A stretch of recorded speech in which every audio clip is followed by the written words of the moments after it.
ஞாலத்தின் திலகம் கலாச்சாரத்தின் கல்வெட்டு பண்பாட்டின் பயணம் இது என் பாரத தாயை முத்தமிழாள் முத்தமிடும் தருணம்.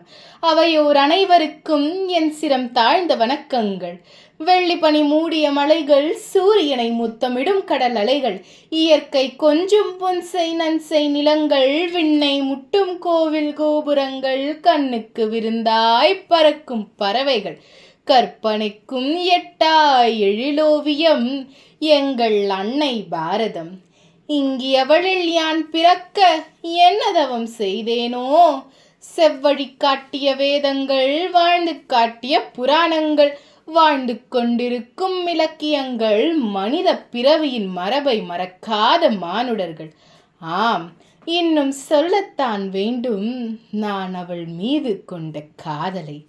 பல்லாயிரம் ஆண்டுகள் வரலாறு கொண்டவள் என் தாய்.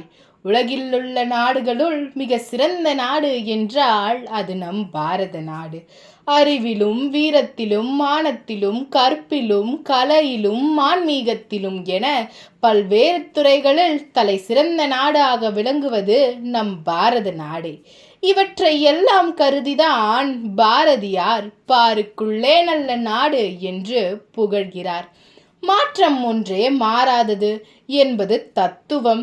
மாற்றத்தை உருவாக்கும் மாற்றலும் மாற்றத்தை எதிர்கொள்ளும் சக்தியும் உடையவர்கள் இன்றைய இளைஞர்களாகிய நாம். ஊருக்கு உழைத்திடல் யோகம், நலம் ஓங்கிடுமார் வருந்துதல் யாகம் என்ற பாரதியின் வரிக்கு ஏற்ப பிறருக்காக மற்றும் பொது நலனுக்காக வாழ்தலே வாழ்க்கை என்கிறார்.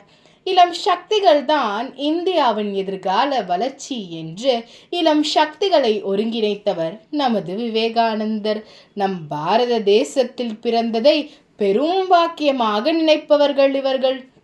இவர்கள் பெற்ற பாக்கியம் எனக்கும் இங்கு கிடைத்துள்ளது என்பதை நினைக்கும் போதே ஆனந்தமடைகின்றேன்.